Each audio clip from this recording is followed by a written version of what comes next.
After watching the clip, let's come back to the regular session. I think it is a 30 number session of quadratic equation. आज से पहले हम 12 session discuss कर चुके हैं और उसमें मैंने बेसिक से लेके काफी थ्योरेटिकल चीजें पढ़ ली हैं. आज हम जैसे हम पॉइंट्स वाइज पढ़ रहे थे, कुछ रिजल्ट्स को, कुछ स्टेटमेंट्स को, फिर उनकी मैनिपुलेशंस को. तो आज हम पढ़ेंगे पॉइंट नंबर 8, जहां है when both root of quadratic equation approaches to infinity. देखो, एक रूट कैसे अप्रोच कर रहा था वो हमने पढ़ा. जब बोथ करेंगे तो क्या फर्क पड़ेगा. ऑब्वियसली इन्फिनिटी से डायरेक्टली डील करना आसान नहीं होता because infinity is a not defined thing. But फिर भी हम उसमें x को जैसे ही 1/y से रिप्लेस कर देंगे, x की जगह हम 1/y डाल देंगे तो ऐसी कुछ इक्वेशन आ जाएगी. इसमें कोई प्रॉब्लम नहीं है. और इस इक्वेशन में सिंस x इंफिनिटी को टेंड कर रहा था तो y ऑब्वियसली 0 को टेंड करेगा. और जब इस इक्वेशन में हम y 0 को टेंड करवाएंगे तो अब डायरेक्टली समझना से बढ़िया है हम क्या लिखेंगे, सम ऑफ रूट्स. इसके सम ऑफ रूट क्या हो जाएगा. सम ऑफ रूट मतलब इसमें हम देखें तो -b/a मतलब -b/c, मतलब b/a का मतलब क्या होता है कि कोफिशिएंट ऑफ योर x कह लो या फिर first degree term divide by coefficient of x square. ऐसा होता है. -b/c की वैल्यू क्या होती है, अल्फा प्लस बीटा, और आपका c/a यानी कि a/c हो जाएगा. इस केस में a/c की वैल्यू हो जाएगी अल्फा बीटा. तो आपका जब दोनों रूट 0 तो सम भी 0 हो जाएगा, यानी कि b भी अब 0 को टेंड करेगा और प्रोडक्ट 0 होना ही, यानी कि a भी 0 को टेंड करेगा. a और b श्योरली 0 को टेंड करेंगे. तो इसके वजह से हो क्या जाएगा कि आपका लास्ट में cy² इक्वल टू 0 या फिर आप कह लो c इक्वल टू 0 जैसा कुछ कांस्टेंट जैसा बन जाएगा. बट मेन बात यह है कि b और a दोनों 0 को टेंड करेंगे. Dates a thing. Working rule या फिर जिसका इस्तेमाल किया जाएगा वो यही है. ठीक है. जैसे ये तो पूरा तरीका है but I have explained you. It's again a pretend text जिसको आप रेफर करके समझ सकते हो. अल्फा प्लस बीटा, b 0 को टेंड करेगा. अल्फा बीटा की वजह से दोनों ही 0, अल्फा भी 0 है बीटा भी 0 है तो प्रोडक्ट 0 होना ही है, जिसकी वजह से a 0 हो जाएगा. c ऑब्वियसली 0 नहीं होगा. ठीक है, ये y इक्वल टू सी गलत लिखा है. बेसिकली c इक्वल टू 0 जैसा कुछ बन जाएगा. ठीक है, ये एक मेन चीज है. दूसरा, आपके पास जैसे चलो अभी ये समरी है. ये समरी किस चीज की, जितने पॉइंट्स पढ़े जहां कभी हमने बोला कि एक रूट 0 है, कभी हमने बोला 2 रूट 0 है, किसी किसी केस में. जैसे ये तो इफ लिखा हुआ है. पहला पॉइंट रिवीजन के लिए, if exactly one root of quadratic equation equal to 0 तो ऑब्वियसली c इक्वल टू 0 आता है.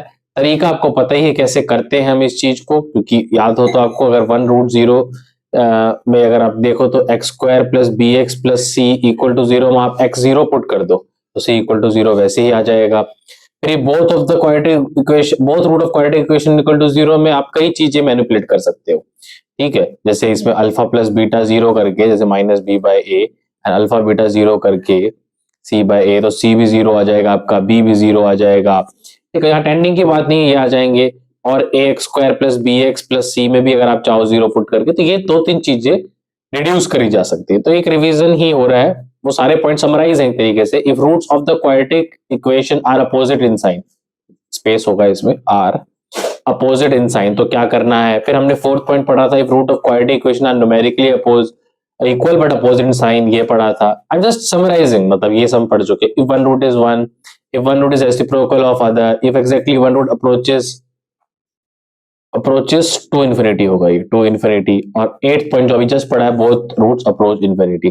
तो कैसे हम इन चीजों को डिस्कस हमने किया था. ठीक है, ये आप लास्ट का पार्ट काट सकते हो, थोड़ा सा इररिलेवेंट होगा क्योंकि मैं डिस्कशन तो पहले ही कर चुके हैं. ठीक है, now the next topic which comes is identity. Identity कहीं ना कहीं मैंने बहुत पहले यानी कि इंट्रोडक्शन में जिक्र किया था, जहां हमने देखा था कि आइडेंटिटी का मतलब कोई भी इक्वेशन या फिर कोई भी जो आपके पास चीज लिखी उसको आइडेंटिटी कब कह सकते हो. जैसे मान लो क्वाड्रेटिक इक्वेशन की बात करें हम, तो जैसे क्वाड्रेटिक इक्वेशन के 2 रूट होते हैं, अगर मोर देन 2 रूट आए तो वो एक तरीके से इररिलेवेंट चीज हो जाती है और उसी को हम आइडेंटिटी भी बोल देते हैं. जैसे कि बड़े सिंपल तरीके से हम देखेंगे, यहाँ पर पहले एक बार स्टेटमेंट भी पढ़ लेते हैं. A quadratic equation in x is satisfied by only 2 values of x. Obviously बहुत करेक्ट चीज है, but an identity in x is satisfied by all value of x. मतलब ऐसी चीज जो किसी भी वैल्यू ऑफ एक्स, जैसे A X square plus B X plus C equal to 0 के दो रूट आने चाहिए, बट मैं कहूं कि इसमें जो मर्जी एक्स की वैल्यू पुट कर लो, जैसे इक्वल टू 0 है, इसका आंसर 0 ही आएगा। जो मर्जी एक्स की वैल्यू पुट कर लो, ए बी सी ऐसे डिफाइन हो सकते हैं, जो भी कुछ है, इसका आंसर 0 ही आएगा। ठीक है, तो तब उस केस में गारंटी हो जाएगी। इसका मतलब ये है ना, इसके रूट से बहुत सारे हो गए कि आप 1 भी सेटिस्फाई कर रहा है, 2 भी सेटिस्फाई कर रहा है, 3 भी, 1.1 भी। तो quadratic equation this will be become a identity if it is have more than 2 roots. और इस केस में जैसे इसका पूरा ये डेरिवेशन करके लिखा हो, जिसकी आपको जरूरत नहीं है एक्चुअल में, I will directly come to this point कि ये कब आइडेंटिटी बन सकती है, उसको प्रूव करने के लिए हमने देखा ये तब बन सकती है जब ए बी और सी 0। तो ये बहुत छोटी सी बात कह के टॉपिक खत्म हो जाता है, बट इसी को रिवाइड करने के लिए मैं क्वेश्चन की हेल्प लूंगा और ज्यादा आपको अंडरस्टैंडिंग बढ़ेगी। ठीक है, quadratic equation identity is identity, obviously अगर ये आइडेंटिटी है, जब इसका a0 b0 है और c0 और जो मर्जी आप x वैल्यू कर लो सेटिस्फाई करेगा, क्योंकि वो 0 वैसे ही आ जाएगा। ठीक है, ये क्वाड्रेटिक क्यू ही क्वाड्रेटिक इक्वेशन के लिए यूज किया गया। If the equation this is an identity then एक मिनट, देन आपका जो वैल्यू है, मतलब ये हर वैल्यू को सेटिस्फाई करेगा, मतलब, और उसके साथ साथ ए और बी और सी 0 भी। जैसे इस क्वेश्चन में अगर बोला गया है find the value of P for which is more than 2 root, हमें दिख रहा है ये है तो quadratic equation, more than 2 root, इसका मतलब इनडायरेक्टली बोल रहा है कि दिस इज आइडेंटिटी। डायरेक्टली बोल दे आइडेंटिटी तो भी हम सोच पाएंगे और हम वही चीज करेंगे कि हम इसके ए बी और सी 0 करने हैं, और ये लाइन लिख के भी ये बोलना चाह रहा है आइडेंटिटी, तो काम तो वही करेंगे। मतलब p प्लस 2, एक second, p plus 2 into P minus 1 की value 0, p minus 1 into 2p minus 1 की value 0 and P square minus 1 की वैल्यू 0। अब हमें ऐसा p चूज करना है जो तीनों को सेटिस्फाई करे, क्योंकि उसकी वजह से होगा क्या, उसकी वजह से, क्योंकि इसको आप a बोल सकते हो, इसको b बोल सकते हो, इसको c बोल सकते हो, उसकी वजह से होगा क्या, ऐसा p जो तीनों सेटिस्फाई करेगा, कि तीनों ही 0 हो जाएगा, और हमें तीनों ही 0 करने हैं। जैसे इस केस में से p इक्वल, पहले देखो, पहले में से p इक्वल टू 1 निकल के आ रहा है और p इक्वल टू -2, चाहे मैं नाम ही लिखूं तो भी आप समझ जाओगे। दूसरे p इक्वल टू 1/2 और p इक्वल टू 1, तीसरे p इक्वल टू 1 और p इक्वल टू -1। तो अगर आप ध्यान दो तो p इक्वल टू 1 ही इकलौता ऐसा है जो तीनों को 0 करेगा, तो इसका आंसर p इक्वल टू 1 ही हो जाएगा। सारे p आप नहीं कह सकते कि इसका आंसर होगा, बट p इक्वल टू 1 ही इसका आंसर इकलौता होगा। देखो, अगर कोई कहे कि p equal to -1/2, p equal to 1/2 भी सेटिस्फाई कर रहा है, दैट्स नॉट करेक्ट, क्योंकि उसके वजह से तीनों 0 नहीं हो पाएंगे। ठीक है, दैट्स वन प्रॉब्लम। ये भी आसान सा क्वेश्चन है। अगर आप इसको देखो, x माइनस बी नीचे कांस्टेंट है, चलो ये भी नीचे कांस्टेंट है, ये भी कांस्टेंट है, x का स्क्वायर, यानी कि कहीं ना कहीं क्वाड्रेटिक दिख रही है आपको, then prove that it is identity. मतलब क्वाड्रेटिक को आइडेंटिटी प्रूव करने के लिए अभी हमने देखा था कि आप ए बी सी 0 प्रूव कर सकते हो, बहुत चीजें हैं। ठीक है, या फिर ये दिखा सकते हो किसी तरीके से कि मोर देन 2 रूट आ रहे हैं। तो इसमें हमें दूसरी एनालॉजी का ही इस्तेमाल करूंगा कि मोर देन 2 रूट, क्योंकि मुझे दिख रहा है कि x equal to a put करने से ये हाँ, x equal to a put करने से ये 0 हो जाएगा।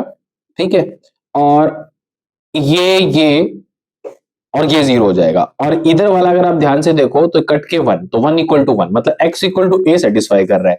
वैसे x इक्वल टू बी जब आप पुट करोगे तो ये 0 हो जाएगा और ये 0 हो जाएगा, और यहां b पुट करने से b माइनस सी और b माइनस ए, यानी कि ये ऊपर नीचे वाले फैक्टर्स कट जाएंगे और 1 इक्वल टू 1 आ जाएगा।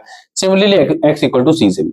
तो यानी कि अगर एक क्वाड्रेटिक दिखने वाली इक्वेशन या फिर x की पावर 2 डिग्री वाली इक्वेशन के 2 से ज्यादा रूट आ रहे हैं तो वो क्वाड्रेटिक नहीं, वो एक आइडेंटिटी ही होगी।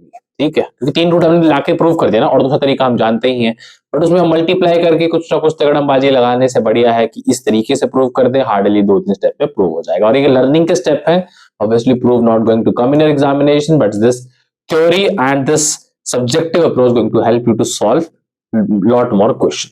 ठीक है, चलो, तो ये इसका तो हो ही गया। कंडीशन ऑफ कॉमन रूट बड़ा फेमस टॉपिक है, बड़ा इंपॉर्टेंट टॉपिक है, एंड आई बिलीव कि आज 7 से 8 मिनट का सेशन हो चुका है। तो we are going to discuss this session in the next class. तो आज के क्लास में इतना ही करते हैं। Keep learning.